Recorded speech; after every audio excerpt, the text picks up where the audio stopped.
বিশেষ কারণে এত বছর পর আমি অযোধ্যায় এলাম। মাননীয় বিচারক, এলাম আমার মায়ের জন্মভূমি খুঁজতে। না, আমার কি ধর্ম আমি জানি না, জানি না আমার বাবাকে, আমার মাও জানতো না এসব। আমার মা মুন্নাবাই জন্মেছিল এখানেই এক ঝোপড়ায়। কোন পুরুষের ঔরসে তার জন্ম তা ঠাহর করে বলতে পারেনি আমার দাদিও। সেক্ষেত্রে জাতপাতের কথা তো ওঠেই না। মা শুধু জানত কে তার মা। মাননীয় বিচারক, একে মাতৃতান্ত্রিক পরিবার বলা যায় কিনা ভেবে দেখবেন।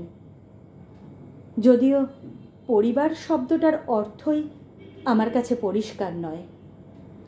বরং শুনুন, বালক বয়সে বিনা টিকিটে ট্রেনে চড়ে বসার আগে কি আমি দেখেছিলাম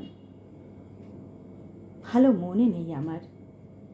তবু সেই জলহীন, আলোহীন, পয়ঃপ্রণালীহীন ঘুপচি ঝোপড়া, ভিখিরি, জোচ্চোর, দাগি, মাতাল আর কোনো কোনো মধ্যরাতে আচমকা হুইসেল ঘরে ঢুকে পড়ত পেট মোটা উন্মত্ত থানেদার। মুখে মদের গন্ধ, পান খাওয়া কুৎসিত হাসি। মা আমাকে ঠেলে বার করে দিত।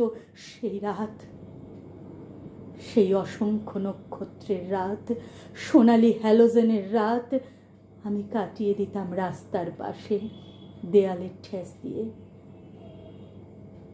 অভিজ্ঞতা থেকে আমি বলতে পারতাম ঠিক কতদিন পর থেকে মা আবার শুরু করবে বমি। ব্যাস, এই তো সব। অযোধ্যা ছেড়ে আসার পর আমি কি কি করি তা এখানে প্রাসঙ্গিক নয়।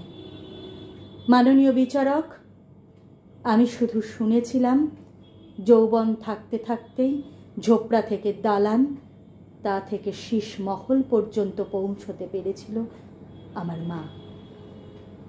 তারপর জীবনের লাথ খেতে খেতে সেই ঝোপড়ায় ফিরেই সে মরে।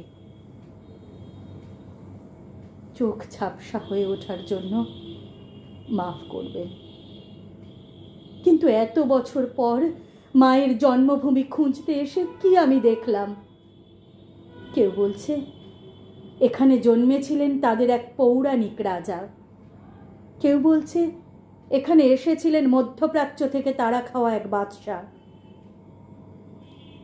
আমি জানি না পৌরাণিক কোনো চরিত্রের পক্ষে জন্ম নেওয়া আদৌ সম্ভব কিনা। আমি জানি না এতদিন আগে আসা কোনো সেনানীর পদচ্ছাপ এতটাই নিশ্চিত কিনা, কিন্তু আমি জানি আমার মা এখানে জন্মেছিলেন, এখানেই। কেননা আমিও যে জন্মেছি এখানেই। আমার এন্তেকালের ভয় নেই, আখেরাতের লোভ নেই। মন্দার বা অমৃত আমাকে আকৃষ্ট করে না। শুধু এই ঝোপড়ার জন্য, এই জন্মভূমির জন্য আমার রোজা, আমার উপবাস, অষ্টপ্রহর প্রার্থনা, 5 ওয়াক্ত নামাজ। মাননীয় বিচারক, রহিম করুন, আমার মাতৃভূমি আমায় ফিরিয়ে দিন, ফিরিয়ে দিন আমি মরিয়া হয়ে ওঠার আগে।